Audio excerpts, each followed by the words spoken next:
Bonjour à toutes et à tous, merci de nous retrouver pour une nouvelle masterclass ici en direct du stade Roland-Garros pour le salon d'orientation et de recrutement Your Future. Les plus vieilles personnes, les personnes les plus âgées doivent connaître cette chanson, les jeunes un peu moins, Partir un jour, Sans retour, S'en aller, je connais plus le reste des paroles, c'était nos amis des To Be Free qui chantaient dans les années 90 la joie du départ.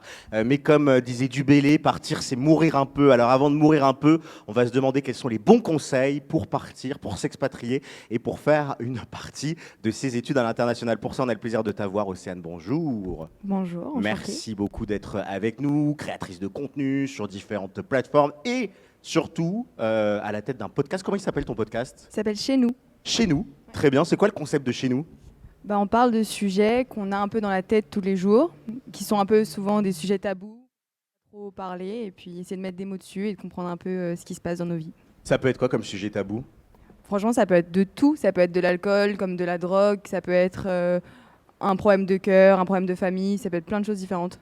Donc c'est un peu la pause psy version podcast. Version maison, quoi. Et chez nous, aujourd'hui, on va parler d'une thématique qui nous fait rêver tous les jours, cette idée de voyager pendant ses études. Si j'étais quelqu'un de bien préparé, je pourrais vous donner le chiffre du nombre de personnes qui s'expatrient chaque année. Je ne l'ai pas préparé, mais disons que 30% des étudiants doivent partir à l'international. Blague à part, c'est une obligation. Par exemple, est-ce qu'il y en a qui veulent faire des études plutôt d'ingénieur, sciences ?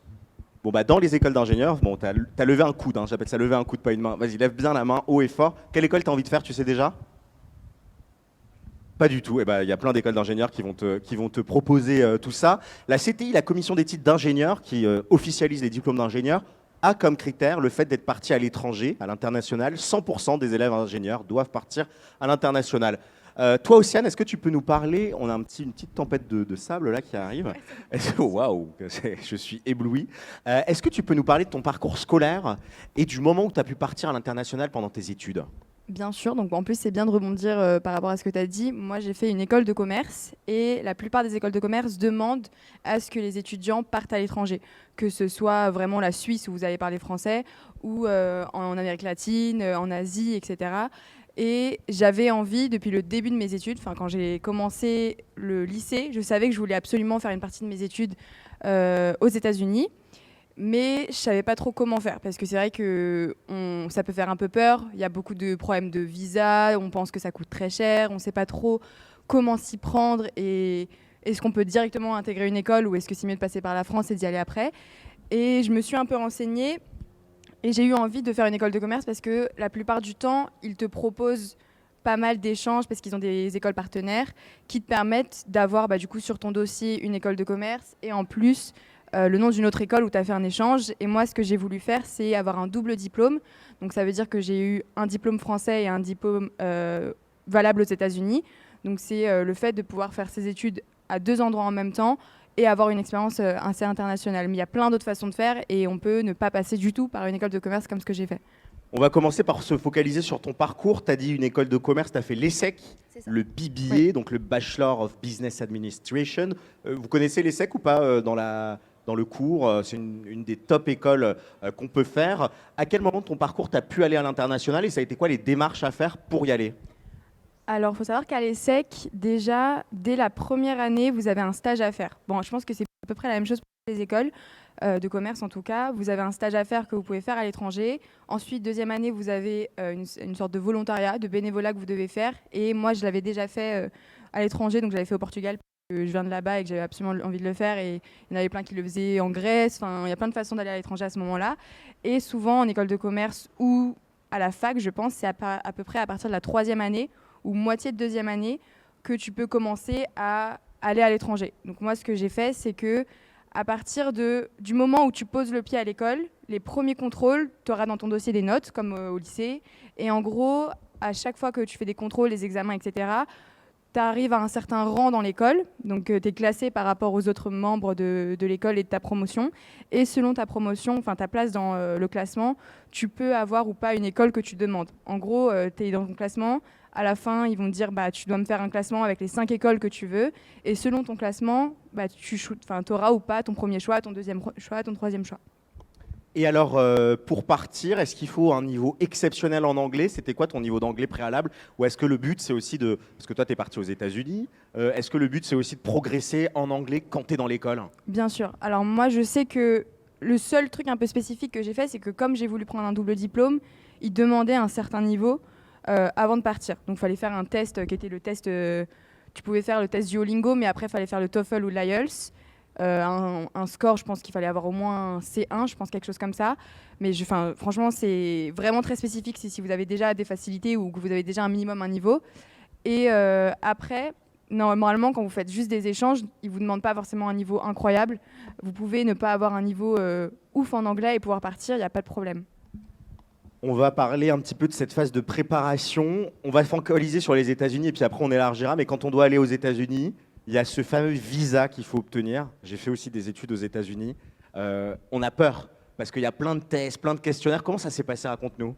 Alors franchement, c'est hyper stressant parce qu'il y a beaucoup de choses à faire, c'est beaucoup de travail et honnêtement, les écoles sont pas toujours hyper bien renseignées non plus, donc il faut pas reposer tout sur l'école. Il faut savoir avoir une bande de personnes autour de vous, soit des personnes qui ont déjà fait des échanges, soit des personnes qui font les mêmes échanges pour s'entraider et essayer de comprendre. Mais dans mes souvenirs, bon, ça remonte à 2 ans, 1 an et demi, 2 ans, ouais.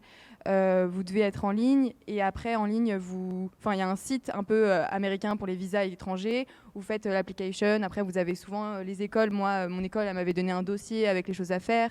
Vous faites les demandes de visa. Après, faut aller voir le consulat américain. Enfin, c'est assez compliqué, Là, il nous mais pose voilà, une question. c'est compliqué. Pourquoi Ouais. vous venez sur le territoire? Il y a une question, c'est véridique, c'est est-ce que vous êtes terroriste? Ouais. Et il y a des gens chaque année qui répondent oui pour rigoler. Ça se passe pas très bien pour eux. Il y a toute cette étape, on a le visa, on a le billet d'avion, on arrive aux États-Unis. Toi, c'était en Californie, à la fac de Berkeley. C'est quoi les premières impressions quand on arrive? Qu'est-ce qui t'a surpris? Est-ce que tu étais déjà allé aux États-Unis ou est-ce que c'était une première? J'étais allée aux États-Unis, mais j'étais en sixième, donc j'avais aucun souvenir. J'étais pas allée sur le continent américain. J'avais plus fait l'Europe, quoi. Et du coup, c'était sympa parce que ça faisait quelque chose. Enfin, c'était bizarre. J'avais vraiment toujours eu envie d'aller aux États-Unis et c'était un peu comme un rêve qu'on réalise. Sauf que, fun fact, quand je suis arrivée aux États-Unis, la première chose que j'ai vue en sortant du métro pour aller à mon appartement, c'était vraiment un crackhead, un SDF par terre, en train de vomir. Donc, j'étais pas trop je suis un peu dans le mal. Welcome mais, to America. vraiment, c'était sympa. C'était une bonne première dose. Mais après, c'est parce que vraiment la Californie, c'est particulier au niveau des sans-abri, donc je m'attendais pas à ça. En fait, souvent, quand on voit les films ou quand on en parle dans les écoles, on te vend la Californie, le soleil, le surf, les femmes sur la plage en bikini. Enfin, non, pas du tout. C'est pas ça du tout. Et la plupart du temps, quand tu te balades dans la rue, c'est pas du tout. Tu vas pas croiser Des femmes en des bikini. femmes en bikini et des célébrités à tout va. Enfin, c'est pas du tout la même chose. Les cours, comment ça se passe? D'un seul coup, on passe des cours français à l'ESSEC, et puis là, d'un seul coup, on a des profs. Comment on se sent? Est-ce qu'on est dépassé ou est-ce qu'on prend vite le pli? Alors, C'était ma manière d'imiter les Américains, si vous n'avez pas compris. très belle manière de l'imiter. C'était très bien. Merci. Du coup, moi, j'avais pas eu énormément de différence parce que quand je suis arrivée à l'ESSEC, j'ai choisi le parcours en anglais. Donc, j'avais déjà mes cours en anglais dès la sortie du bac. Et je sais que par contre, à l'ESSEC, ils te proposent de changer de track, donc de passer du français à l'anglais à la deuxième année, ou de commencer à prendre des cours en anglais dès la deuxième année. Donc en vrai, tu commences un peu à t'habituer. Et c'est sympa parce que tu tombes pas de super haut, donc c'est bien. Et après, les profs, souvent, ils savent que tu es étranger ou alors tu t'y fais un peu. Mais après, c'est vrai que ça dépend vraiment de chacun, donc j'ai pas envie de de vous amener à penser des choses qui... Voilà, c'est vraiment personnel, quoi. Ce qu'il y a de fascinant quand on fait des études aux États-Unis, c'est les méthodes pédagogiques. En France, quand vous allez être dans l'enseignement supérieur, que vous allez faire une fac ou que vous allez être dans une école, c'est beaucoup d'heures de cours, des TP, des TD, des cours magistraux. Vous êtes un peu pris par la main, biberonné, vous avez des travaux de groupe. Aux États-Unis, est-ce que c'est la même chose à Berkeley? Mais en général, on a un emploi du temps avec genre 9 ou 10 heures de cours, mais il faut travailler comme un acharné à côté. Est-ce que c'était pareil? Est-ce que tu avais un emploi du temps light et beaucoup de travail à côté? Alors, je suis tout à fait d'accord sur le fait que les emplois du temps sont vraiment rikiki. Genre, pour vous donner une idée, à l'ESSEC, souvent, c'était un peu un... T'avais des jours un peu qui ressemblaient au lycée, des fois. Tu faisais du 8h, 18h, des trucs comme ça. Bon, c'était pas tout le temps, mais souvent, c'était comme ça. Alors que je sais que quand je suis arrivée aux États-Unis, j'étais choquée. J'avais cours le lundi, le mardi, le mercredi, et j'étais en week-end le mercredi soir. Et du coup, bah, c'était un peu la one again beast to fly. Enfin, tu fais ce que tu veux. Le week-end, au début, tu te laisses un peu partir. Tu te dis, ouais, on va aller faire les parcs nationaux et tout. Et puis, tu te fais assez vite rattraper. Parce qu'ils Mais te ouais, demandent à chaque fois c'est ça, en fait, t'as de plein de faire du rendus. travail, des devoirs maison. Et en fait, quand tu arrives en cours, tu es là pour vérifier ce que tu as fait. C'est pas comme en France où on peut ne pas avoir préparé son TD de façon la prof recrache la correction. Là, d'un seul coup, faut avoir tout préparé. Et surtout, les Américains, ils sont hyper disciplinés. Ils sortent avec le truc. Ah, well, first, c'est ça un peu. Ouais, non, c'est vrai, c'est exactement ça. Un aspect qui est intéressant, on fait vraiment un ping-pong, c'est les fêtes aux États-Unis. Et là, alors je sais pas comment c'est en Californie, mais il y a un peu une déception, c'est-à-dire que pareil, quand on regarde les films, on se dit, purée, les États-Unis, ça va être une dinguerie du lundi au dimanche. Et eux, c'est assez contrôlé sur les moments où ils sortent. Comment c'était, toi? Alors moi, c'était un peu bizarre parce que je suis arrivée, enfin mon année d'échange commençait en janvier.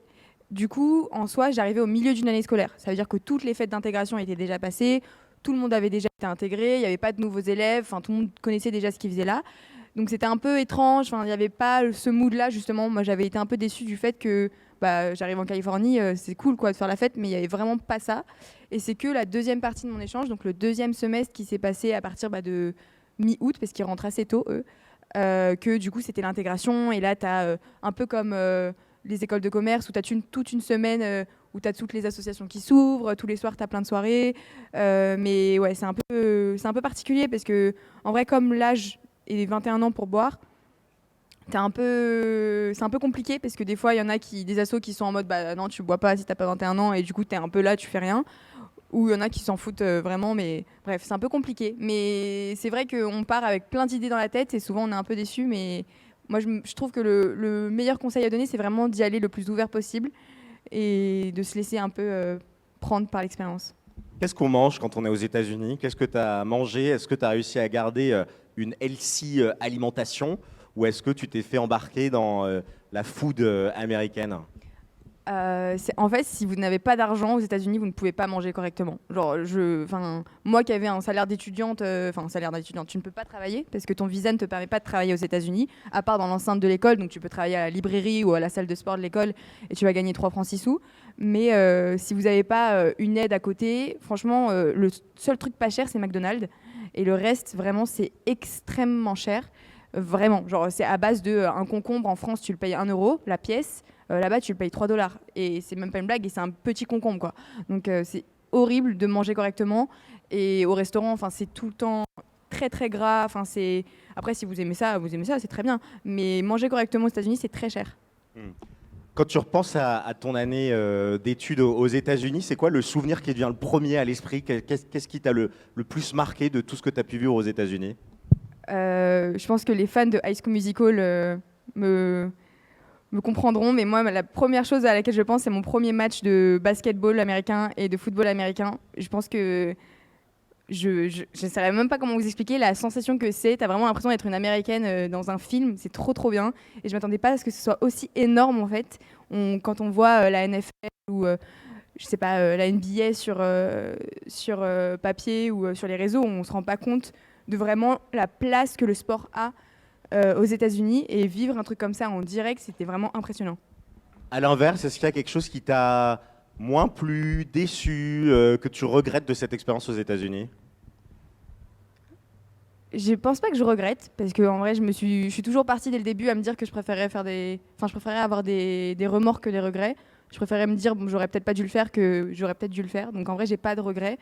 Mais je pense que quelque chose qui m'a un peu déçue, c'est que je m'attendais à ce que les Américains soient un peu plus ouverts d'esprit, peut-être. Mhm. Je m'attendais à ce qu'ils soient un peu plus ouverts vers les autres, qu'ils soient un peu plus vers les étrangers, quoi. Parce qu'on se dit souvent les Américains, ouah, ils vont être trop gentils et Mhm. tout. Ils sont très hypocrites en fait. Ils Mhm. vont très venir vers toi. Ah, ça va, you French, Hi, eat the how are get. you? Ils font des câlins. Hein, ouais. Ils embrassent tout de suite. Tu te dis, ouah, ça va être mon best friend. Et au final, vraiment, ils en ont rien à faire. Et ils vont te dire, ouais, on se va boire un café. Et tu les revois Ouais. plus du semestre. Enfin, j'étais un peu déçue de ça, mais c'était super cool.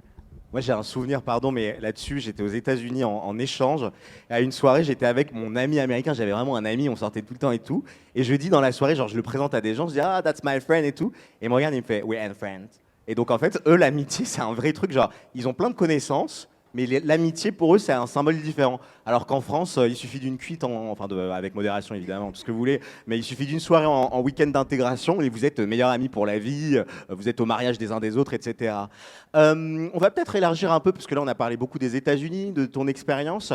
Toi qui connais, qui t'intéresse beaucoup à ce sujet, pour toutes celles et tous ceux qui sont là, c'est quoi un peu les différentes modalités pour partir et pour vivre une expérience à l'international? Alors, il y a énormément de modalités différentes. Si vous n'êtes pas intéressé dans les écoles de commerce ou dans le commerce en général ou quoi que ce soit, c'est absolument pas un problème.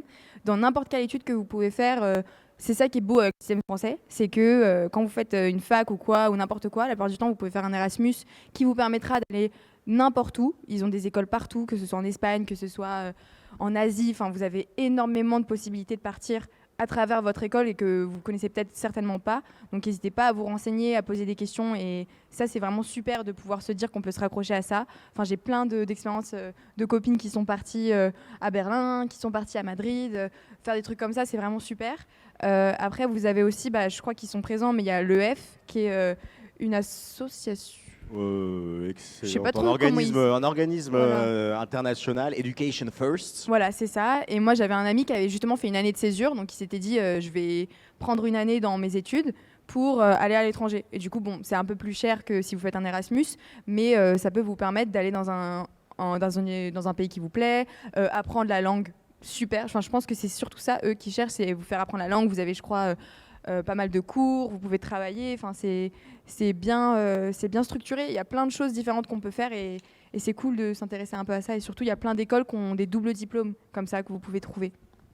Moi, il y a quelque chose qui me faisait peur avant de partir à l'international, c'est cette idée d'être dans un pays étranger avec une langue que je connais pas, des gens que je connais pas, et d'être tout seul, de me retrouver sans personne. Est-ce que c'est quelque chose qui te faisait peur? Et comment tu as fait pour t'intégrer dans cet écosystème américain?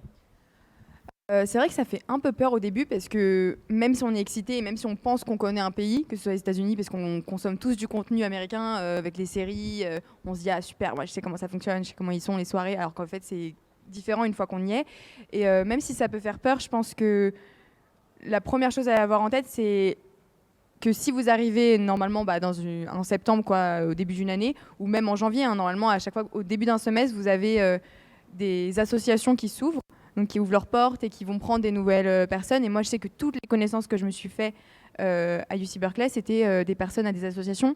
Donc c'est en m'inscrivant à une association, j'avais plusieurs associations. J'avais un truc de volontariat où je travaillais dans une sorte de Auchan, en gros, de l'université, où je faisais 1 heure par semaine et du coup, on vendait des chips, mais on s'en foutait. Enfin, on était tous ensemble, on rigolait et après on se faisait des after. Voilà, c'est ça, c'était drôle. Et après, j'ai fait une asso de... c'était le journal de l'école, donc tu rentres, t'écris des articles avec les gens, tu rencontres du monde, c'est cool. Enfin, il y a plein d'assos comme ça que tu peux faire, et je pense que la plupart du temps, c'est là que tu te fais des rencontres. Et puis, en fait, aux États-Unis, comme ils sont très connaissances, comme tu as dit, ils ont plein de gens en tête, ils ont plein de gens dans leur portefeuille, et du coup, une fois que tu connais une personne, souvent, ils t'introduisent un peu à droite, à gauche, et c'est comme ça que ça se fait.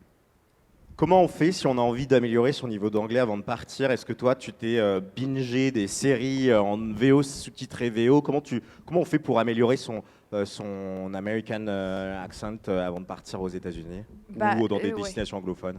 Je pense que oui, en vrai, aujourd'hui, la plupart du temps, on a l'habitude de regarder les VO.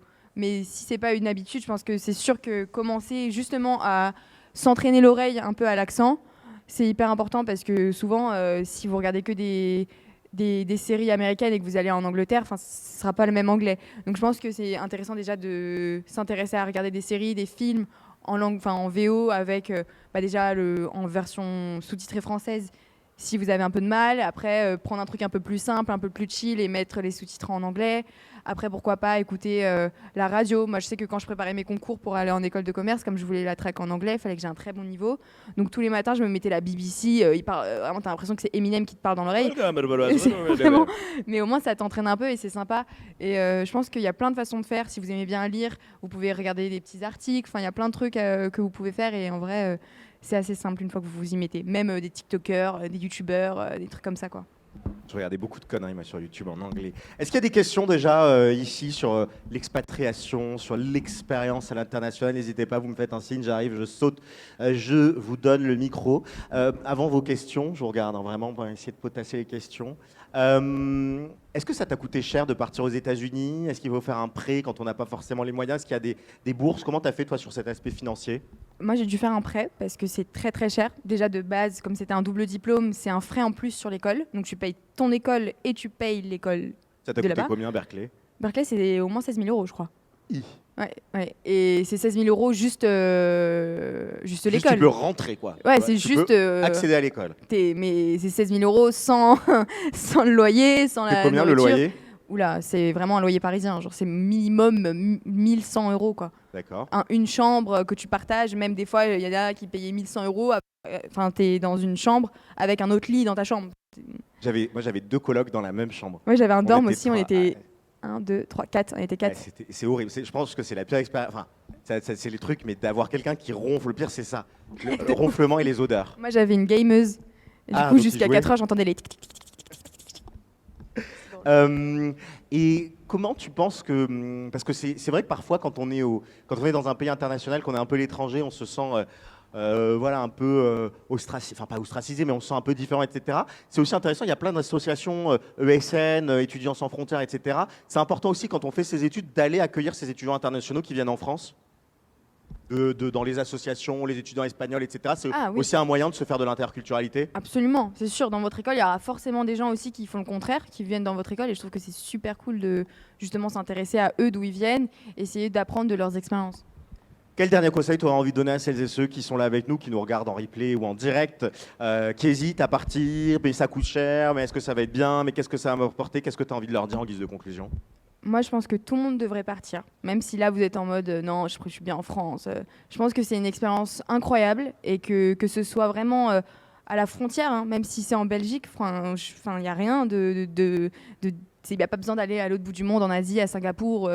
Pour moi, partir au moins 6 mois à l'étranger, faire un semestre ou vous dire que vous faites un Erasmus, c'est un truc que vous pourrez jamais avoir autre part, à part si quand vous allez travailler, je sais pas, vous faites un VIE ou quelque chose comme ça. Mais faire ses études et étudier à l'étranger, c'est quelque chose de hyper enrichissant et vous ferez des rencontres que vous ne referez pas ailleurs et vous ferez des amitiés hyper fortes parce que vous construisez une base incroyable avec des gens de fous que vous n'auriez pas vu dans votre vie de base parce que quelqu'un que vous rencontrez à Madrid, ce ne sera pas quelqu'un que vous rencontrez dans votre fac à Paris. Donc je trouve que c'est une expérience incroyable. Et comme disait le grand penseur, après avoir fait le tour du monde, tout ce qu'on veut, c'est être à la maison. Merci, on peut l'applaudir très fort, Océane. Merci beaucoup d'avoir été avec nous. Merci à vous d'être venus. Merci de nous avoir suivis sur les réseaux sociaux. Partez, trouvez votre école, trouvez votre avenir, trouvez your future finalement. Merci beaucoup, à très vite pour une nouvelle masterclass. Merci.